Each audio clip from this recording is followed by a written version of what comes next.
नमस्ते दोस्तों, मैं शंतनु फिर एक बार आपका स्वागत करता हूँ इटर्नल न्यूट्रिशन के इस चैनल में। वैसे तो हमने वेट के बारे में बहुत सारे वीडियोस बनाए और उसके बारे में हम जानकारी भी देते रहते हैं। जैसे कि मैंने लास्ट वीडियो में बताया था, वज़न बढ़ने के कारण क्या-क्या रहते हैं वो उसके बारे में हमने जानकारी ली थी। और आज का जो वीडियो हम बना रहे हैं ये किसके बारे में रहेगा, तो वज़न बढ़ने के बाद क्या-क्या तकलीफ़ें झेलनी पड़ती है या फिर कुछ प्रॉब्लम तैयार हो जाते हैं, डिसीज़ होने की संभावना रहती है, तो उसके बारे में आज के वीडियो में हम बात करेंगे। तो वीडियो को स्टार्ट तो करेंगे, लेकिन उससे पहले मैं फिर एक बार बोलना चाहूँगा, अगर आपको ये वीडियो अच्छा लगता है तो सब्सक्राइब ज़रूर कर देना और बेल आइकॉन बटन दबाओगे तो अगला वाला वीडियो आपको ज़रूर मिल जाएगा। तो शुरू करते हैं हमारा आज का टॉपिक। तो ओबेसिटी से जो भी तकलीफ़ें झेलनी पड़ती है उसके बारे में हम बात करेंगे। तो अगर ये और एक बात मैं आपको बताना चाहूँगा, अगर आपको इस वेट के बारे में या फिर आपके हेल्थ के बारे में, फिटनेस के बारे में कोई भी जानकारी चाहिए तो हमारा एक मोबाइल एप्लीकेशन आता है, इट इज़ ईएनसी यूएमएस। ये अगर आपने डाउनलोड किया है तो ये सभी बातें आपको मिल जाएँगी, आपके फिंगर टिप्स पे वो आ जाएँगी। आपके मोबाइल एप्लीकेशन में ये सभी जानकारी हमने प्रोवाइड की है। अगर आप हमारे साथ एक्सरसाइज़ करना चाहते हैं तो एक्सरसाइज़ भी इस एप्लीकेशन के ज़रिए कर सकते हैं, या फिर कुछ प्रोडक्ट्स के डिटेल्स चाहिए या फिर मोटापे से रिलेटेड या फिर वेट के से रिलेटेड कोई भी प्रॉब्लम रहेगा, तो उसका सॉल्यूशन आपको इस एप्लीकेशन के ज़रिए मिल जाएगा। अगर आपके पास अभी तक कोच नहीं है, तो कोच भी आपको इस एप्लीकेशन से ज़रूर मिल जाएगा। तो ज़रूर डाउनलोड कर लेना ईएनसी यूएमएस एप्लीकेशन, ये गूगल प्ले स्टोर से आप डाउनलोड कर सकते हो। तो शुरू करते हैं आज का टॉपिक हमारा। मोटापे के कारण होने वाली जो भी तकलीफ है उसके बारे में हम बात करेंगे, लेकिन उससे पहले मोटापे का क्या रीज़न रहता है या फिर ओबेसिटी किसे कहा जाता है, ये हम बात करेंगे। जनरली वैसे देखा जाए तो बहुत सारे लोगों का वज़न बढ़ता रहता है और कुछ लोग तो उसकी तरफ ध्यान देते भी नहीं है, वज़न बढ़ता है तो बढ़ने दीजिए, मुझे बाकी कुछ प्रॉब्लम नहीं, ऐसे भी कहा जाता है। लेकिन वज़न अगर आपका बढ़ जाता है, 4 या 5 किलो से अगर आपका वज़न बढ़ जाता है, तो आपको कुछ चिंता करने वाली बात हम कह सकते हैं। और ये कैसे जानकारी लें कि हमारा वज़न चाहिए कितना? तो उसके लिए 2-3 अलग-अलग से पैरामीटर हम फॉलो करते हैं। पहला वाला रहता है बीएमआई, जिसे बॉडी मास इंडेक्स कहा जाता है। You can calculate this BMI, अगर आप गूगल करोगे तो आपको ये बीएमआई कैसे कैलकुलेट किया जाता है, ये भी समझ में आ जाएगा। और एक सिंपल टेक्निक, तो ये बीएमआई जो भी रहता है, बीएमआई कितना चाहिए? अगर 22 से 23 बीएमआई है तो आपको चिंता करने वाली कोई भी प्रॉब्लम नहीं है, इट इज़ परफेक्ट बीएमआई। अगर आपका बीएमआई 23 या 27 है, 23 से लेके 27 तक है, तो आपको ओवरवेट कैटेगरी में आ जाते हो, थोड़ा-सा वज़न बढ़ने वाली कैटेगरी जिसे बोलते हैं, तो उसमें आ जाते हो। और उसके बाद 27 से अगर आपका वो बीएमआई बढ़ जाता है, आपका बीएमआई 28 है, 30 है या फिर उससे भी ज़्यादा बीएमआई आप कैरी कर रहे हो, तो you are called in obese situation. Obesity के भी अलग-अलग से कैटेगरी आ जाते हैं, ओबेसिटी 1, ओबेसिटी 2 या फिर उससे ज़्यादा भी बहुत सारे लोगों का वज़न बढ़ जाता है। तो ये एक बात हो गई। दूसरी बात रहती है आपके हाइट के हिसाब से भी आपका वज़न कितना चाहिए ये ढूँढ सकते हो। तो आपको आपकी हाइट नापनी है। If it is 170 centimetre as per example, तो उसमें से अगर आप पुरुष हो तो आपको 100 माइनस करने हैं। तो 170 माइनस 100, तो 70 बच जाता है, तो आपका वज़न 70 किलो चाहिए। अगर आप फीमेल हो या फिर महिलाओं के लिए अगर ये जानना है, तो आपके हाइट में से 105 कम करना है। आपकी हाइट अगर 160 है तो उसमें से 105 कम कर दो, तो 55 किलो आपका आइडियल वज़न होना चाहिए। तो ये हो गया आपके वज़न के बारे में, वज़न आपका कितना चाहिए। और जैसे ही आपका वज़न बढ़ना शुरू हो जाता है तो कुछ न कुछ तकलीफ़ें ज़रूर हो जाती हैं। उसमें से पहले वाले हाई रिस्क फैक्टर से हम जाएँगे। आज लगभग 20 अलग-अलग बातें हम देखने वाले हैं कि जिससे कुछ इस टाइप की वज़न बढ़ने से ये तकलीफ़ें हो सकती है। तो पहली वाली तकलीफ़ें रहती है दिल की बीमारियाँ, हार्ट डिसीज़। हार्ट से रिलेटेड बहुत सारी तकलीफ़ें हो जाती है। हार्ट का साइज़ भी बढ़ जाता है इसकी वजह से, या फिर हार्ट का पंपिंग जो रहता है वो बढ़ सकता है, या फिर हार्ट रेट भी बढ़ सकता है। तो हार्ट से रिलेटेड जो भी इश्यूज़ है, वो मोटापे का कारण होने की संभावना रहती है। So you have to become more conscious. अगर आपका वज़न बढ़ता है, तो हार्ट से रिलेटेड आपको प्रॉब्लम होने की संभावना, अगर अभी कुछ नहीं है तो अच्छी बात है, लेकिन आगे जाके ये संभावना बढ़ सकती है। दूसरी बात रहती है डायबिटीज़। अभी ये टाइप 2 डायबिटीज़ देखा जाए तो जैसे ही आपका वज़न बढ़ना शुरू हो जाता है, you will come in high risk category. मैं ऐसे नहीं कहता कि वज़न बढ़ने से हर एक को डायबिटीज़ हो जाएगा, लेकिन बहुत बार देखा गया है डायबिटीज़ है आपको और आपका वज़न देखा जाए तो वो ये सभी लोग ओवरवेट कैटेगरी में या फिर ओबेस कैटेगरी में आ जाते हैं, तो इसके लिए आपको कॉन्शियस रहने की ज़रूरत पड़ेगी। और ये डायबिटीज़ कैसे डिटेक्ट किया जाता है, तो उसके लिए आपको खून की जाँच करनी पड़ती है। It is blood sugar test. अगर आपका ब्लड शुगर आपने टेस्ट किया है और ये 150 से आगे चला जाता है, 160, 170, then you are prone to be diabetic. आपको जाँच करने की ज़रूरत पड़ेगी। और उसके लिए अच्छी वाली बात क्या है, मेडिसिन पे आपको जाने से पहले आपको मोटापे को कंट्रोल करने की ज़रूरत पड़ेगी। अगर आपका वज़न आप कम कर देते हो, तो ये डायबिटीज़ होने की संभावना भी आप टाल सकते हो। तीसरी बात है ब्लड प्रेशर। बहुत सारे लोगों का ब्लड प्रेशर बढ़ना शुरू हो जाता है इसकी वजह से। अगर आपका वज़न बढ़ा हुआ है, तो ब्लड प्रेशर ऑब्वियसली बढ़ना शुरू हो जाता है। और ये ब्लड प्रेशर का जो नॉर्मल रेंज रहता है, it is 80-120, systolic and diastolic जिसे बोला जाता है। Systolic blood pressure 120 and 80 should be diastolic. अगर आपका ये ब्लड प्रेशर भी बढ़ता है 130, 140, so you have to become more conscious. बहुत बार क्या हो जाता है, जैसे आपका ब्लड प्रेशर बढ़ना शुरू हो जाता है, तो डॉक्टर बोलते हैं कि ये मेडिसिन शुरू कर दो, और आप भी झट से मेडिसिन पे स्विच ओवर हो जाते हो। लेकिन पहले क्या करने की ज़रूरत पड़ेगी, अगर आपका ब्लड प्रेशर बढ़ा हुआ भी है और आपका वज़न भी बढ़ा है, तो पहले वज़न कंट्रोल में कर दो। शायद आपको ब्लड प्रेशर की गोली लॉन्ग टर्म लेने की ज़रूरत ना पड़े, तो ये कंट्रोल में भी ला सकता है ब्लड प्रेशर को, तो वज़न घटाने की ज़रूरत पड़ेगी। उसके अलावा बहुत सारे लोगों में एक देखा जाता है, अस्थमा हो जाता है, उनको सांस लेने में तकलीफ होने की संभावना रहती है। या फिर बहुत सारे लोगों में देखा गया है कि अगर वजन बढ़ता है, तो बॉडी में फैट बढ़ जाते हैं, और ये कैविटी फैट जो रहते हैं, हमारा ऊपरी वाला जो हिस्सा रहता है, छाती का जो हिस्सा रहता है, उसमें बहुत सारे फैट डिपॉजिट होना शुरू हो जाते हैं। और इन फैट का प्रेशर जो है, वो कहाँ पे आ जाएगा, हमारे फेफड़े पे आ जाता है, और तो उसकी वजह से सांस लेने में एक तकलीफ हो सकती है, and it is called asthma. उसमें कुछ अलग से भी लक्षण आएंगे, लेकिन हम अगर हम रफली देखे जाए, तो अस्थमा भी ओवरवेट से निगड़ित हो सकता है। उसके अलावा बहुत सारे लोगों में स्लीप अपनिया करके देखा जाता है, उनको नींद प्रॉपर तरीके से नहीं आती है, या फिर जब भी वो नींद में सो जाते हैं, तो प्रॉपर तरीके से नींद तो नहीं आती, या फिर उनको सांस लेने में तकलीफ होना शुरू हो जाता है, और उसके वजह से बार बार डिस्टर्ब हो जाती है नींद प्रॉपर तरीके से। 6 घंटे 7 घंटे की नींद कर नहीं पाते, तो ये भी प्रॉब्लम देखा गया है मोटापे के कारण। तो ये सभी प्रॉब्लम जैसे जैसे हम आगे जाएंगे, बहुत सारे प्रॉब्लम आपको दिखाई देंगे। There is one more problem, and it is arthritis. हड्डियों से रिलेटेड प्रॉब्लम रहता है, या फिर हमारे जॉइंट में पेन शुरू हो जाता है, और ये भी एक मोटापे के कारण है। जैसे ही वजन बढ़ना शुरू हो जाता है, तो हमारे जॉइंट या घुटनों में दर्द शुरू हो जाता है, तो उसके लिए भी आपको मोटापा कम करने की ज़रूरत पड़ेगी।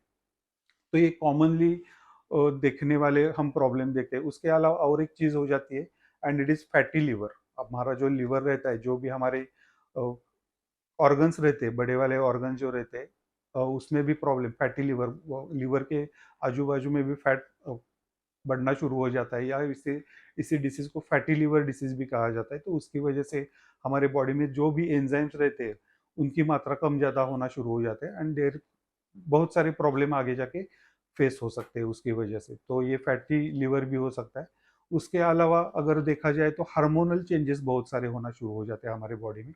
अगर आपका वजन बढ़ना शुरू हो जाता है, तो हार्मोन्स में भी बहुत सारी दिक्कतें पैदा हो सकती है। या फिर महिलाओं के बारे में देखा जाए, तो पीसीओडी है या पीसीओएस, ऐसे जो लक्षण दिखाई देते हैं, या फिर उनके पीरियड जो रहते हैं, मंथली साइकिल जो रहते हैं, वो डिस्टर्ब हो जाते हैं। और एक बार ये डिस्टर्ब हो गई, तो आपका हार्मोनल इम्बैलेंस शुरू हो जाता है, या फिर हाइपोथायरॉयडिज्म जैसे प्रॉब्लम शुरू हो जाते हैं, या फिर कॉर्टिजोल लेवल बढ़ना शुरू हो जाते हैं।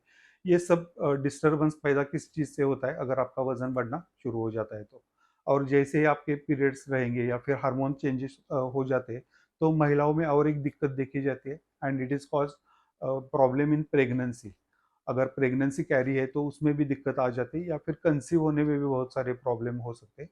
अगर आपने देखा होगा, बहुत सारी महिलाओं में डॉक्टर सलाह देते हैं, अगर आपको चांस लेना है, या फिर you are trying for a baby, then doctor बोलते हैं कि पहले वजन घटा लो और बाद में चांस लेना। तो वजन के हिसाब से बहुत सारे प्रॉब्लम, या फिर बहुत सारी दिक्कतें प्रेगनेंसी में भी आने वाले, तो आपको वजन कंट्रोल करने की बहुत ज़्यादा ज़रूरत पड़ेगी। उसके अलावा एक मेजर हिस्सा रहता है, या फिर मेजर प्रॉब्लम हो जाता है लोगों को, एंड इट इज़ कैंसर।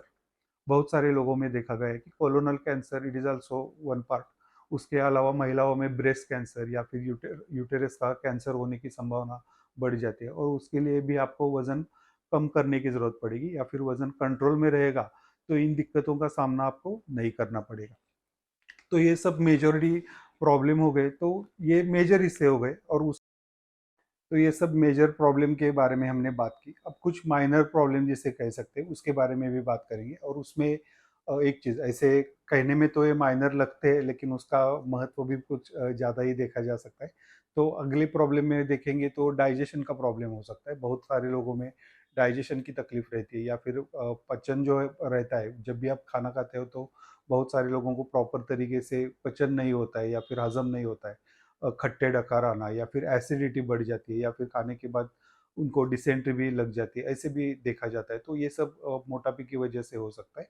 और एक बात रहती है जो कि हमारा कोलेस्ट्रॉल लेवल बढ़ा सकते हैं। अगर मोटापा है या फिर वज़न बढ़ चुका है तो कोलेस्ट्रॉल लेवल बढ़ सकते हैं या फिर ट्राइग्लिसराइड बढ़ सकते हैं। ये सब खून में जमा होने वाली चर्बी हम कह सकते हैं सिंपल लैंग्वेज में। तो ये भी बढ़ जाती है और उससे ब्लॉकेजेस पैदा हो सकते हैं या फिर हमारे वेन जो रहते हैं जो रक्तवाहिनियाँ जिसे बोलते हैं रक्तवाहिनी जिसे बोलते हैं वो सिकुड़ जाती है या फिर उसका डायमीटर कम हो जाता है, तो ब्लॉकेजेस होने की भी संभावना उसमें देखी जा सकती है। उसके अलावा अगर देखा जाए तो स्किन के बहुत सारे प्रॉब्लम देखे जा सकते हैं। स्किन में बहुत सारा इन्फेक्शन देखा जाता है। इन सारे लोगों में बहुत सारा स्वेटिंग हो जाता है, तो स्वेटिंग की वजह से इन्फेक्शन होने की संभावना बढ़ती है या फिर डार्क स्किन होना या फिर डार्कनेस बनना या फिर सनबर्न्स, ये भी होने की संभावना रहती है। तो इसके लिए भी मोटापा जिम्मेदार हो सकता है। बहुत सारे लोगों में हेयर लॉस देखा जाता है, जैसे कि हेयर्स कम हो जाते हैं और गंजापन जिसे बोलते हैं वो बहुत सारे लोगों में देखा जाता है। तो ये भी कुछ चीज़ें जिससे मोटापा रिलेट हो जाता है। या फिर अगर मोटापा है या फिर आप ओबेसिटी कैरी कर रहे हो तो ये सब प्रॉब्लम होने की संभावना रहती है। There is one more health issue and it is regarding our fertility. Fertility से रिलेटेड प्रॉब्लम पुरुषों में और महिलाओं में दोनों तरफ देखे जाते हैं। एक तो लैंगिक क्षमता कम हो जाती है या फिर पुरुषों में देखा जाए तो स्पर्म काउंट कम हो सकता है या फिर उनकी भावना कम हो जाती है या फिर महिलाओं में बहुत सारे हार्मोनल इम्बैलेंस, जैसे कि हमने पहले बात की थी, तो बहुत सारे हार्मोन्स कम ज़्यादा हो जाते हैं, तो वो प्रॉपर तरीके से कंसीव नहीं हो पाती या फिर उनको प्रेगनेंसी रहने में भी प्रॉब्लम आ सकते हैं। तो ये सब फिजिकल प्रॉब्लम जैसे हम कहते हैं ये सब होने के चांसेस रहते हैं। उसके अलावा मेजॉरिटी लोगों में अगर देख सकते हैं तो गर्दन उनकी दर्द हो जाती है या फिर पीठ दर्द जिसे बोलते हैं, पीठ दर्द या गर्दन में दर्द होना या फिर स्पॉन्डिलाइसिस जिसे बोला जा सकता है, ये सब होने के चांसेस बहुत सारे देखे जा सकते हैं। तो उसके लिए भी ज़रूरी क्या है, आपको वज़न कंट्रोल में रखने की ज़रूरत पड़ेगी। दूसरी बात रहती है बहुत सारे लोगों को एक्सरसाइज में कुछ भी इंटरेस्ट नहीं रहता या फिर एक्सरसाइज वो कर नहीं पाते because of this low flexibility. आप अगर बॉडी का कोई पार्ट हिला नहीं रहे हो तो एक्सरसाइज करना मुश्किल हो जाता है। बहुत बार देखा गया है, हमारे पास बहुत सारे क्लाइंट आते हैं उनको वेट लॉस करने में, तो लगभग उम्र के 40 साल तक 50 साल तक किसी ने एक्सरसाइज कुछ भी नहीं किया रहता है। लेकिन अगर आपको अच्छी तरीके से वेट कम करना है या फिर आपको फिटनेस अच्छी तरीके से पाना है तो 20% एक्सरसाइज एंड 80% न्यूट्रिशन, ये फॉर्मूला हम इस्तेमाल करते हैं। तो उसके लिए भी थोड़ी बहुत एक फ्लेक्सिबिलिटी आपको बढ़ाने की ज़रूरत पड़ेगी। अगर आपकी फ्लेक्सिबिलिटी बढ़ जाती है तो ये सब चीज़ें आसानी से आप कर पाते हैं। तो ये सब फिजिकल प्रॉब्लम के अलावा कुछ प्रॉब्लम ऐसे रहते हैं जो कि आप बहुत सारे लोगों में देखा गया है कि अगर वजन बढ़ जाता है तो उनका कॉन्फिडेंस लेवल कम हो जाता है, जिसे सेल्फ कॉन्फिडेंस कहते हैं। कोई भी अब अगर काम करना है प्रॉपर तरीके से करने की ज़रूरत पड़ेगी, तो उनको कॉन्फिडेंस नहीं रहता है, मैं कर पाऊँगा या नहीं कर पाऊँगी, ऐसे मन में बातें चलती रहती है and it creates again depression. उनको डिप्रेशन आ जाता है या फिर उनका टेंशन बढ़ना शुरू हो जाता है एंड सम पीपल नीड दवाइयाँ भी ज़रूरी लगती है, जिसे साइकोलॉजिकल ड्रग्स बोला जाता है। और बहुत बार देखा गया है कि जैसे ही ये कुछ मेडिसिन इस्तेमाल करना शुरू कर देते हैं, तो उससे मोटापा और ज़्यादा बढ़ना शुरू हो जाता है। तो इससे आपको दूर ही रहने की ज़रूरत पड़ेगी और इसके लिए सिंपल सॉल्यूशन है, आपको वज़न कम करना है। उसके अलावा अगर देखा जाए तो मेंटल इलनेस जिसे हम बोलते हैं, प्रॉपर तरीके से काम नहीं कर पाते या फिर सोचने की जो क्षमता है वो कम हो जाती है, एनर्जी आपकी कम हो जाती है, प्रॉपर तरीके से वाइटैलिटी है, दिन भर में आप अच्छी तरीके से फ्रेश नहीं रह पाते। तो ये सब चीज़ें, और उसके अलावा लास्ट पॉइंट मैं आपको बताने वाला हूँ, इम्यूनिटी कम हो जाती है, प्रतिकार क्षमता बहुत बार कम होने की संभावना रहती है। और प्रतिकार क्षमता एक बार कम हो गई तो बहुत सारे छोटे-छोटे, अगर देखे जाए तो छोटे-छोटे प्रॉब्लम क्रिएट हो जाते हैं या फिर आपको सर्दी ज़्यादा हो जाएगी या फिर कुछ बैक्टीरियल इन्फेक्शन, वायरल इन्फेक्शन, ये ज़्यादा से ज़्यादा होने की संभावना भी हो सकती है। तो ये सब चीज़ें अगर देखी जाए तो इतने सारे प्रॉब्लम ओबेसिटी की वजह से होने की संभावना रहती है। मैं संभावना क्यों बोल रहा हूँ, तो सबको ये सब डिसीजेस या फिर सब बातें नहीं होने वाली है। लेकिन अगर आपको कुछ ऐसा प्रॉब्लम महसूस हो रहा है या फिर आप प्रॉब्लम फेस कर रहे हो, तो पहले जांच लो आपका, if you are in that category, अगर आप ओबेसिटी में आ चुके हो या नहीं आ चुके हो, ये आपको चेक करने की ज़रूरत पड़ेगी। अगर आपको जो ज़रा भी आपका वज़न बढ़ा है और आपको कुछ कंसल्टेंसी चाहिए, तो हमारे एप्लीकेशन के ज़रिए भी आप हमसे कॉन्टैक्ट कर सकते हैं, या फिर मैंने डिस्क्रिप्शन में हमारी लिंक दे चुका हूँ मैं। हमारे किसी भी ग्रुप को आप जॉइन कर सकते हो या फिर मुझे पर्सनली कॉन्टैक्ट कर सकते हो। We give personal consultancy also, personal consultancy हमारी रहती है। तो आपको प्रॉपर तरीके से वेट लॉस करने में हम इंफॉर्मेशन दे सकते हैं। आपका प्रॉपर पर तरीके का प्रोग्राम तैयार किया जाता है। महीने में 3.5 किलो 4 किलो वजन कैसे कम करना है, साइंटिफिकली वजन कैसे कम करना है, तो इसके लिए आप ज़रूर कांटेक्ट कीजिएगा। हमारे डिस्क्रिप्शन में आपको ये सभी लाइंस जो है, या फिर डिस्क्रिप्शन में ये सभी चीज़ें आपको मिल जाएगी। तो इसी के साथ हमारा आज का वीडियो हम ख़त्म करते हैं। अगर आपको ये इन्फॉर्मेशन अच्छी लगती है, तो मैं रिक्वेस्ट करूँगा, सब्सक्राइब ज़रूर कर लेना और बेल आइकॉन का बटन भी ज़रूर दबाइए। तो अगला वाला वीडियो ज़रूर मिल जाएगा आपको, और तो मिलेंगे अगले वाले वीडियो में। Thank you so much.